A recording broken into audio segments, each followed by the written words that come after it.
What is up, everyone? Today we're going to be talking about T-Mobile home internet. And the question on everyone's mind, who's this for and does it suck? Let's talk about it.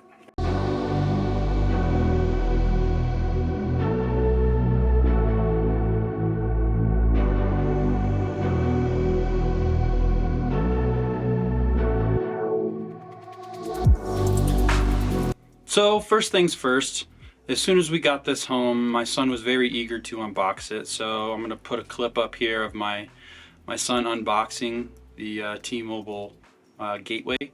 Basically, the only thing you get in the box is the modem or gateway, and then a power cord, and then you get a couple of instruction booklets and safety pamphlets.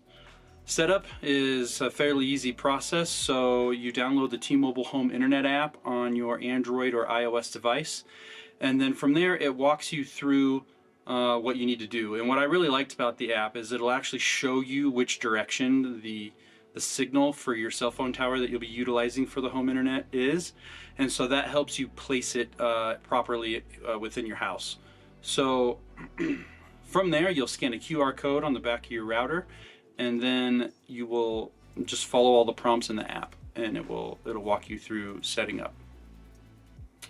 Once you get the app set up, you can go in and look at the metrics, and you can see which band you're on for both 4G and 5G, and determine if maybe you need to move it to get a better signal and better speeds.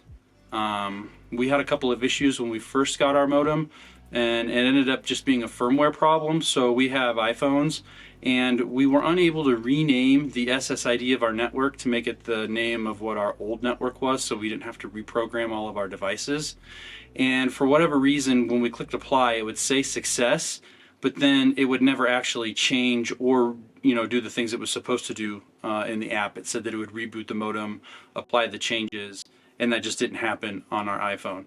And so our router was actually on version 1.00.12, and the fix that I found for that was to use an Android phone. So I had an old Pixel 2 XL laying around, and I downloaded the T-Mobile Home Internet app on that, and then it worked fine. But apparently T-Mobile has fixed this issue with a firmware update to our modem or gateway. And so now we are on 1.00.16, and supposedly that's all been resolved. I can't stress enough that putting the modem in the correct spot is crucial to using this internet service. So I had to actually move our modem 3 different times before I was able to get a good signal. So we were on band N71, which is T-Mobile's 5G extended band. It's able to go through like walls and stuff better, but it's a lot slower and has lower bandwidth. So eventually I was able to move it to where we were getting N41, which is their 5G ultra capacity, and we were getting a lot better speeds. But when we first got the service, my signal strength had 3 bars, and that was on N41, and it actually didn't matter if we had N71, it always stayed at 3 bars, which T-Mobile considers good. And to be quite honest, the service was just very inconsistent. So we tested it out using all the streaming services like Netflix, Hulu, Disney Plus, Paramount Plus. I can't think of them, but we literally pay for all of them.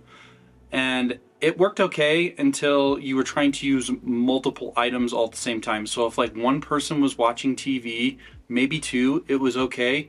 But if other people started utilizing the Wi-Fi for stuff, then it would start to buffer or bog down, or you'd be able to tell that like the picture on Netflix would get grainy. We also tried testing this service out using Xbox, PS5, and then my son did some PC gaming. So the PS5 never had a problem at all. I have no idea what voodoo magic Sony's got going on over there, but it connected to their online services fine. I got good speeds downloading games. Online play was fine. And I'll show some of that here as I'm talking about this. So I'll be putting some clips up of the different things as we're talking. And so we also have Google Stadia, and so that didn't really work at all. There would be like some days where some things would work great, and then there'd be other days where it was just horrible. And it would be like we were trying to surf the web, and like just loading a web page was so slow. Like, it literally reminded me of like Windows 95 era. This is like showing my age, using like dial-up internet. And it's like you type in a web address, you press return, and you just get this blank white page, right? And then the pictures start to slowly load in. And then there would be other times where like you do the exact same function and it's instantaneous. And so the service, especially when we first got it, and this might be related to the firmware that we had when we were running on 1.00.12, but it was just very inconsistent. Like, there would literally be times where we'd be using the internet and then it would just go out. So we'd still be connected to Wi-Fi, but literally there'd be no internet connection. So like none of the devices would work at all. And we would have to reboot the modem, and then the internet would come back and it would work fine. And so initially we were just very unhappy with it, to be honest with you. The inconsistency was so great that like I was just going to cancel it. And the whole point of us testing this out was we were just trying to get out from under the clutches of Comcast / Xfinity. And I was really hoping that this was going to be the ticket. Like I said, initially we were just not happy with it at all. All of my kids would be complaining that the Wi-Fi was slow or the things didn't work. My wife's constantly complaining, and she literally just uses the internet on her cell phone. And so if you can't load Facebook or Instagram or whatever, like there's a problem there. So fast forwarding about a week into the testing of this service, I don't know if there was some like maintenance or something that was done to our tower, or if it was just the firmware upgrade. But our service signal went from good to excellent. So we have all bars on our modem, and like it's night and day. And the speed is insane. So like speed tests, originally when we were doing this, like the fastest we would get maybe on a good day was 80 megabits per second down. And that was on a good day. Like average was like maybe 40 or 50. And when you're splitting that up between like our Ring cameras, all of my kids' iPads, our TVs, all of the devices we have in our house, that's not a lot of bandwidth, right? So currently with the Xfinity, we're paying for their 1.2 gigabits per second download speeds. It works well, but it's freaking expensive. And so that's why we were really hoping that the T-Mobile was going to work well and be sufficient, because of the drastic cost difference. So once our service got upgraded by whatever means it was, our speeds went up to almost 700 megabits per second. So on average, I get about 680, and that's with people using the internet.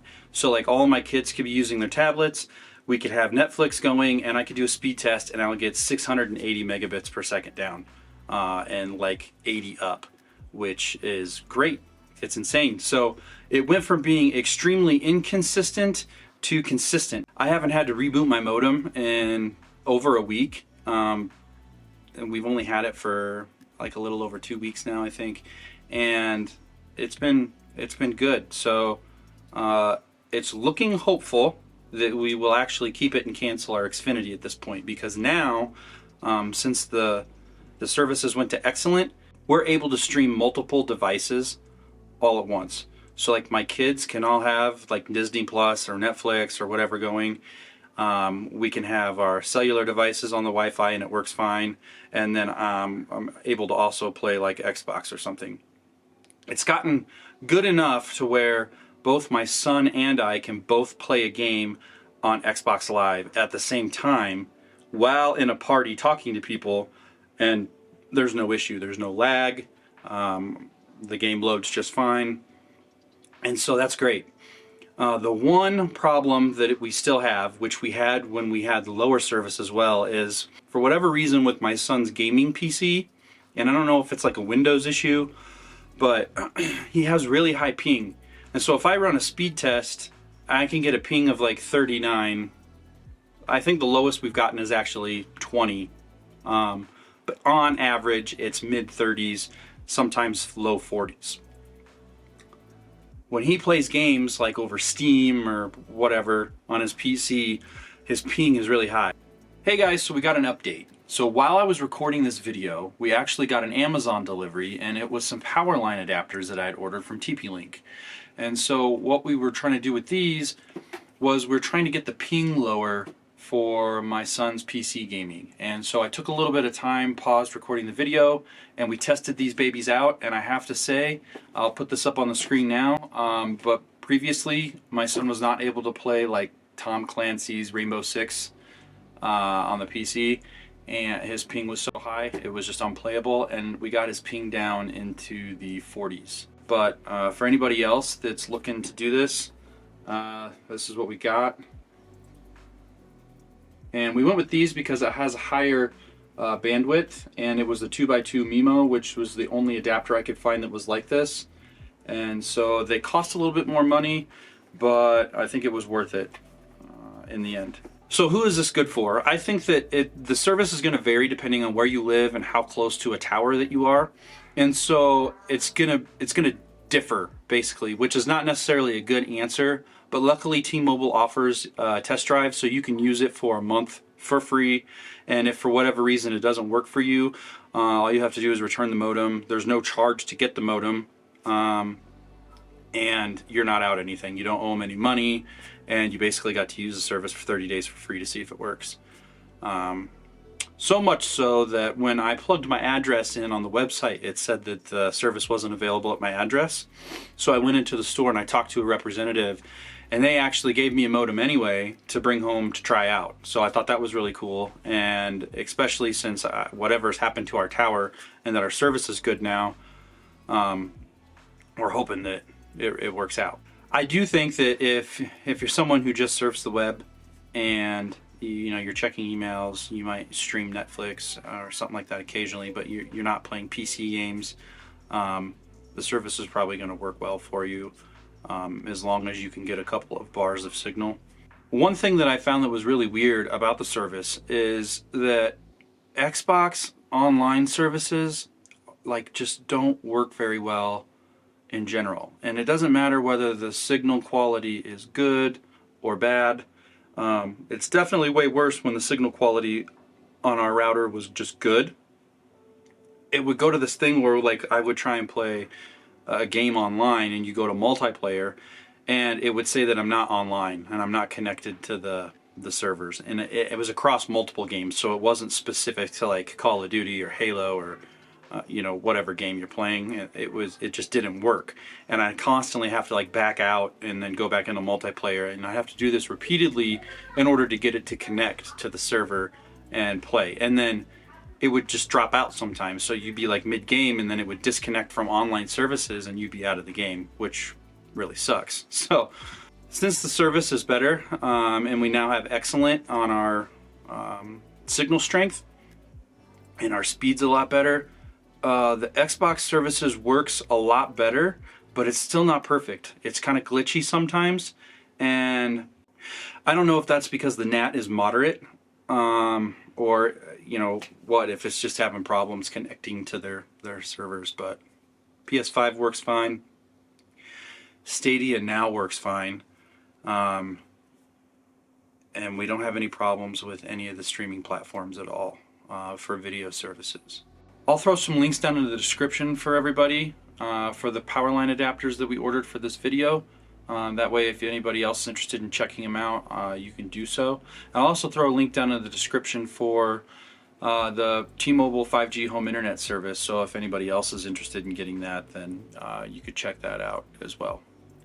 That about does it for this one. So let me know down in the comments if you guys are already using T-Mobile 5G home internet and if you like it or not, or let me know if you're thinking about it, or if there's anything that you want to discuss that maybe I didn't cover in this video. Hit me up down in the comments.